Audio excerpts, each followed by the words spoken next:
शिव महापुराण यहां तक विष्णु पुराण करती है, स्कंद पुराण वर्णन करती है, कार्तिक खंड वर्णन करता है कि तुलसी का क्यारा गोल है, चौकोर है, षडाकार का है। उसका भी प्रमाण हमारे शास्त्र में लिखा हुआ है कि अगर तुलसी का कुंड गोल है तो वो ऐश्वर्य प्राप्त करता है, तुलसी का कुंड चौकोर है तो वो वंश की वृद्धि करता है, तुलसी का कुंडा अगर षडाकृति का है, 6 फलक वाला है तो वो घर में संपदा की वृद्धि करता है। ये तुलसी के कुंड का भी प्रमाण हमारे यहाँ शास्त्रों में लिखा हुआ है कि कुंडा कैसा होना चाहिए, तुलसी के कुंड की आकृति कैसी होना चाहिए, तुलसी का कुंड होना कैसा चाहिए, उसका भी प्रमाण हमारे यहाँ स्कंद पुराण में लिखा हुआ है, विष्णु पुराण में लिखा हुआ है कि आपको क्या किस रूप में चाहिए। पर जगत है ना, दुनिया के आगे हाथ फैलाओ, जाकर निवेदन करो, यहाँ वाले बाबा के पास हो या वहां वाले बाबा के पास हो या उसके पास हो या उसके पास हो या जगत के पास जाओगे, दुख पाओगे, रुपया खाएंगे, चूना लगाएंगे, धक्के मारकर निकाल देंगे, 2-4-8 दिन घुमाएंगे फिराएंगे, कल आना परसों आना नरसों आना, ऐसा करना वैसा करना, बस बाबा यही घुमाते रहेंगे और तुम्हारे धन का चूना लगाते रहेंगे। पर निवेदन है इनसे बचकर शिव की शरण में जाकर भगवान शास्त्र में जो लिखा है उसके अनुसार हम क्यों ना कर्म करें जिसका फल हम पा जाएं, हम क्यों ना ऐसा कर्म करें जिसके फल को हम पा सकें, हम क्यों भ्रमित हों।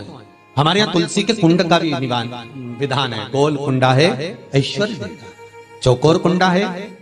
आप लोग कई बार देखे होंगे किसी किसी के यहाँ चौकोर तुलसी का क्यारा होता है, कुंडा होता है, वो वंश बढ़ाता है, षडाकृति का है, वो धन देता है, संपदा। दोष हमारा है, हम तुलसी के कुंडे के नीचे शंकर जी को रख देते हैं, क्यों कि यहीं तुलसी जी को पानी चढ़ाएंगे, यहीं शंकर जी को चढ़ा देंगे। दोष तुलसी के कुंड के नीचे हम सर्पदेव को रख देते हैं, नाग देवता रख देते हैं, पानी चढ़ाएंगे, पात्री रख देते हैं, नहीं, इसका दोष हम सबको स्वयं अगर गलती करते हैं तो स्वयं को। कैसा कुंड हो, 7 तरह के कुंडों का व्याख्यान तुलसी के रूप में कहा गया है हमारा। पहला गोल, दूसरा चौकोर, तीसरा षडाकृति, चौथा त्रिवेणी, 3 कोने वाला कुंडा। शास्त्र कहता है जिसके मार्ग घर में टुकड़े हो रहे हो, घर विभाजन की ओर हो रहा हो, तो 3 कोण का कुंडा घर में रखकर पूजा करने पर परिवार एक हो जाता है। 5वां, गार्डन में बिना कुंडे का, बिना कुंड का जो तुलसी का पौधा रोपित होता है, बिना कुंड के एक बगीचा जैसा बो दिया जाता है, तुलसी तुलसी उत्पन्न हो जाती है। महाराज वहां पर संपदा तो रहती है पर चिंता बहुत रहती है, टेंशन बहुत रहती है। क्यों? घर के दरवाजे के बाहर इतनी सारी बगीचे में तुलसा कर दी, कोई निकल कर जा रहा था उसने थूक दिया, कोई निकल कर जा रहा था उसने पानी डाल दिया, कोई श्वान ने, कुत्ते ने, किसी ने, बिल्ली ने गंदगी कर दी, उसका दोष आपको लगेगा। इसलिए कुंड के अंदर तुलसा का वो धन तो देगा, जो तुमने बगीचे में तुलसा लगाई है, गार्डन तुलसा का करा, वो धन तो देगा, संपदा भी देगा, पर चिंता को बढ़ा देगा। 5 मारा। छठा, तुलसी के कुंड को 3 धार पर लटका कर रखना। कई जगह पर आपने देखा होगा तुलसी का जो कुंडा होता है उसको 3 जो तार होते हैं, 3 जो चेन होती है उस पे लटकाया जाता है। महाराज विष्णु पुराण उसका भी व्याख्यान करते हैं। महाराज वहां व्यक्ति के कार्य उन्नति की सीढ़ी की ओर बढ़ जाते हैं। जैसे भोजन की थाली लग गई, भोजन तैयार हो गया, बस खाने बैठे हो और थाली खसक गई, समझ लेना कि तुलसी को अधर पर लटका कर रखा है।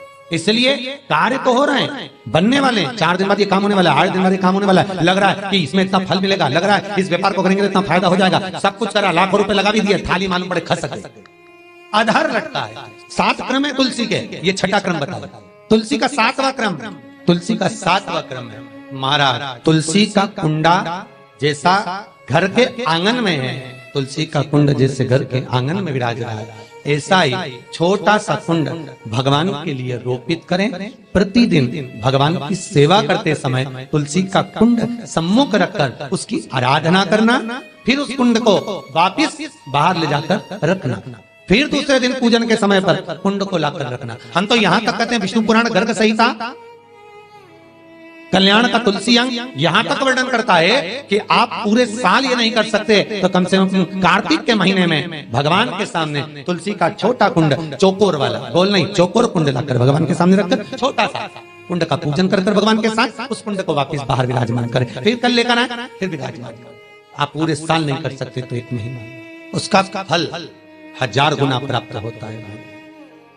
तो किस चीज के लिए कहा गया कि तुलसी का कुंडा एक बाहर हो, एक घर के अंदर मंदिर के सामने पूजन के लिए रखा जाए? तो कहते हैं उस घर में वैभव, सत्ता, संपदा, लक्ष्मी, समृद्धि, शांति की कभी कमी नहीं, कभी प्राप्ति, सुख की, आनंद की। 7 तरह के कुंड, 7 तरह के तुलसी के रोग का वर्णन हमारे यहाँ विष्णु पुराण में किया गया। आप किस भाव से कर रहे हैं ये आप महाराज। स्त्रियों के, नारियों के जितने भी रोग होते हैं, बीमारियां होती हैं, रजोधर्म से जुड़ी हुई जो भी तकलीफें होती हैं, उसका भी व्याख्यान देवी भागवत में स्पष्ट कहा गया। गुलर का फूल अर्थात जो देवी जी को, माता जी को जो घंटी वाला फूल चढ़ता है लाल कलर का, गुलर का फूल माता के चरणों को छुआकर, तुलसी के पौधे का स्पर्श कराकर जो नारी को रजोधर्म से जुड़ी हुई परेशानियां होती हैं, उसके अंतर्गत वो फूल, तुलसी का पौधा दिखाते हुए खिला दिया जाता है। तो 3 दिन में उसको 2 दिन में आराम लग जाता है, 2 या 3 दिन हमारा शास्त्र कह रहा है। आराधना में आप हाथ की माला, कर की माला ना भी रखें तो घट की माला, तुलसी की माला, रुद्राक्ष की माला आपके कंठ में होगी। तो 21,600 श्वास जो मनुष्य के शरीर से प्रतिदिन निकल रही है, 21,600 श्वास जो मानव के शरीर से प्रतिदिन निकल रही है, उस श्वास के बल पर आपकी घट की जिह्वा से वो मंत्र जाप हो जाएगा, उसका पुण्य आपके खाते में।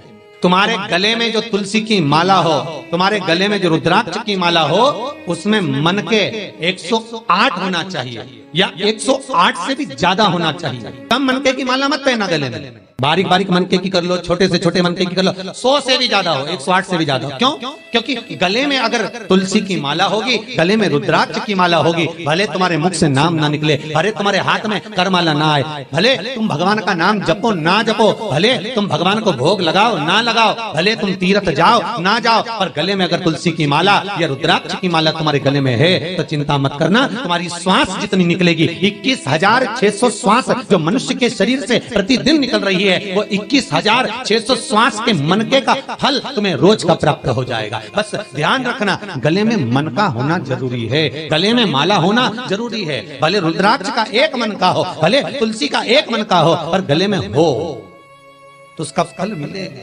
घटेगा नहीं।